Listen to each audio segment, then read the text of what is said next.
Welcome to Kenya Alpha Media, your number one trending news channel, entertainment, gossips, rumors.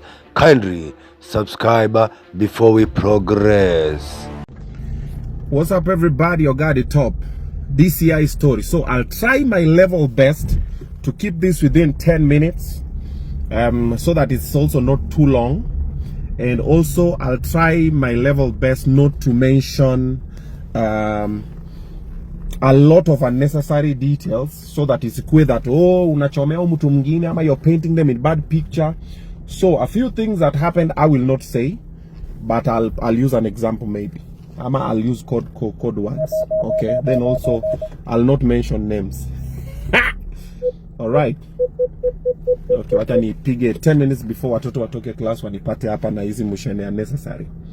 Okay, so the DCI story. So what happens, let me put it in context. I'll try and talk a bit faster because in 10 minutes only, TikTok inachukua 10 minutes. So situations happened. There's a situation that kept on happening over and over and over and over and over, and I tried to talk about it 1,001 times and it was not changing, amongst many other situations. I've just told you the Rosie story, Chantel, and many others. So what do? So I call the uncle. Okay, the uncle is a police. Yes, Akobo Parklands police station. And I call him. I'm like, hey, Niaje, we need to talk. Pull up to the crib. The uncle is her best friend and is the father figure in her life. So the uncle comes to the crib. We sit down and we talk. And I tell him, hey, your daughter is A, B, C, D, E, F, G, H, and this one is not well. Let's try and talk. And the uncle talks to her for a minute there. Oh, nini, kwani, nini, try and change this and whatever. And I'm like, hey, now this one is the last strike, because now if this doesn't happen, I'm out. The uncle's like, no, you don't have to be out. Situations can just be sorted, nini. I'm like, nope. And I think I also have the video when the uncle was driving away na ile bike ya police. When he was riding away, I think you can have video, so I'll try and check it. If I find it, well, yeah. So they talk and she says, okay, I'm gonna work on this and work on this and work on this. Hata ikupita siku tatu, same shit happens. I'm like, 1 week later, pop, another one. I'm like, apanoma. So we're chatting with her and I text her. I'm like, hey, yo, mimi nimefika mwisho, A, B, C, D, this and this cannot happen, and I'm out. I've even gotten another crib and nini. She's like, no, you can't leave, nini. As usual, anytime we used to have a conversation, wiponi yake ilikuwa ni kulia hivi. Hey, yo nimejionea kitu kidogo tu hivi, na pia by the way kusolve my situation. You sit down, you're like, let's talk about this. No, mister, I don't want to talk about it, mister. Nini. Also, she doesn't apologize. Yeah. By the way, she reached out and I think she sent an email. You can block everywhere, but the email was not even for an apology. It was just like, hey, we miss you, miss us. Yeah, if I find it, I'll also put it over here. Okay. Yeah, so that shows you the type of person we're dealing with. So one time nimeona imefika mwisho, so mimi natafuta crib nimepata, nikapanga na Omosh na Monezi, nikamwambia niaje, go pick the kiddos, pick my clothes, nini ma 1-2, the necessities that I need. Vamus, move to this crib. Now me, I take the shorty, we go to Kitengela to kula nyama, but I know I can't leave the house if she's there. If I leave the house and she's there, it's gonna get violent, it's gonna get chaotic, itakuwa manduru na everything. Also, I don't want the kids to see that story, because also she had a toy, and the toy, an amazing toy. He's a genius. I love him until now, and we struck a very serious bond with him. And straight from I feel very sorry for the boy, but it's fine. I actually still have his picture with me on my wall. Hapo kwa wall yangu miupita with that boy there. Yeah, it's an amazing boy. Anyway, side story. So I also didn't want the boy to see. So what happens? The boy's still in school. My kiddos are in school. I think 2 of them are in the house. I think it was Rosie, Big Boss, and Brianna. Ada and Lola, I think, had gone to their mother's place or something. So we go to Kitengela. We kula nyama nini. So coming back, we're on the expressway. So we just start talking as usual. I'm like, hey, we need to talk about this. As usual, no, we can't talk about this. So it was argument from Mlolongo all the way to Westlands. I'm like, no, we've had this conversation time and time again. This and this and this is not changing. This and this is not changing. Jama mekata. We came all the way. So we get to Shell, opposite Safaricom. Kamiyami, I'm going for a meeting. I'll see you later. She chomokas the car, gets a cab home. Me, I move to the new Kribo. So I'm waiting for madam to call me, or the uncle is like, hey, Nadia amefika kwa keja, amepata umetoka rada. That didn't happen. She didn't call, she didn't text, she didn't do nothing. The following day we've gone to give Badman the shamba. Tumeenda huko, me, my manager Roba, I think with the Mosh Munez, the team huko, tumeenda huko Konza nini. So naangalia hivi simu, I think it was kitu 4 something.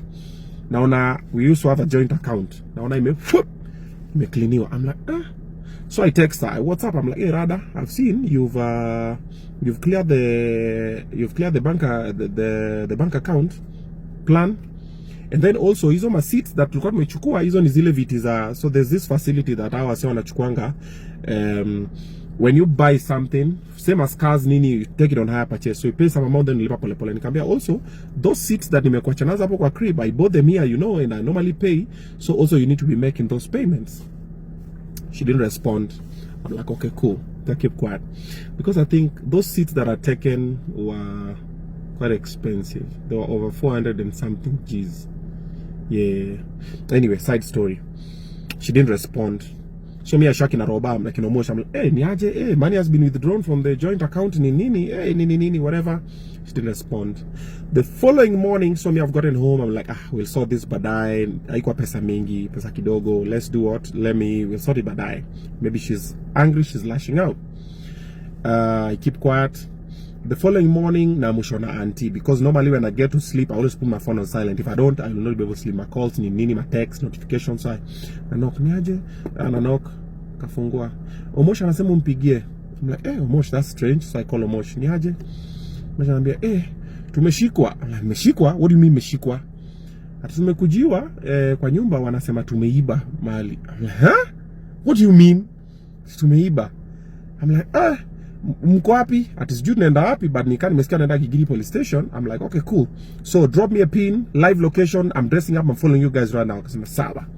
So mimi nani nimeshawa teke nikapiga my manager Roba, nikamwambia Roba ni aje hii situation, unaona ile story niliwaambia jana, imefanyika hivi na hivi. I suspect is that one. Tuingie huko hivyo tuone nini nafanyika, because now we know we are innocent and all that. Cool. Tumeenda, nimechukua Roba pap. We are cruising teke. Tunafika hivi side ya tulikuwa nimechukua Roba kile tunakam hivi, we about to get to Red Hill Road. Napigiwa na beshte yangu anaitwa Mani Bior. In the morning, he's never called me in the morning. He only pigia afternoon. Hey, uko wapi? Tuende pit stop nini? He has a very nice club by the on Langata Road. It's called Pit Stop. You should pass by. Kuku iko hapo. Amazing. So Roba is like, hey, uko wapi G? Niko like, naenda hivi meeting fulani nini? Akamwambia kuja kwangu. Kama swati hivi niende meeting, akanambia no, kuja kwangu saizi. I think that was God that was working. I didn't know, because ajai nipigie in the morning. So I tell Roba, tukimbie tuangalie Mani Biora anasemaje, and then ndio tukimbie Gigiri. So I pull up in his place, I find a couple of people, just good vibes. Oh, mimi nimeona tu leo nimeamka tu nikifikiria nikupigie nini. I'm like, okay. Ulikuwa unaenda wapi? Nikamwambia nilikuwa naenda hivi nimepigiwa. So I just tell him, my boy, nimeenda Gigiri, nimesikia. Oh, Gigiri, let me send my lawyer. Atuma lawyer wake huko. Lawyer kufika napata sasa tumepangiwa. Sasa sisi ni wezi. So Omosh and Munez are unknown people to her, and they went and they robbed the house, they vandalized the place, they beat up the house managers. By the tutoka na house manager moja tukacha moja because of the toy. Na hata nilituma Omosh kwa shule kwenda kuchukua mtoi am drop home nini, because kwa nataka jua what is happening during that time. Okay. Aya. So wamepiga house manager, wamerob hao, wamevandalize nini, wameiba 2.5 million. That was the initial story. So DCI wameningoja. So mimi nilikuwa nikifika tu hivi DCI, so akina Omosh walishikwa, ndio nikifika hivi DCI nitupwe ndani. So lawyer anaambiwa hiyo story akiwa huko. Na akina Omosh yeye washaka kwa cell. Rada nini wanako kwa cell kwa nini? No.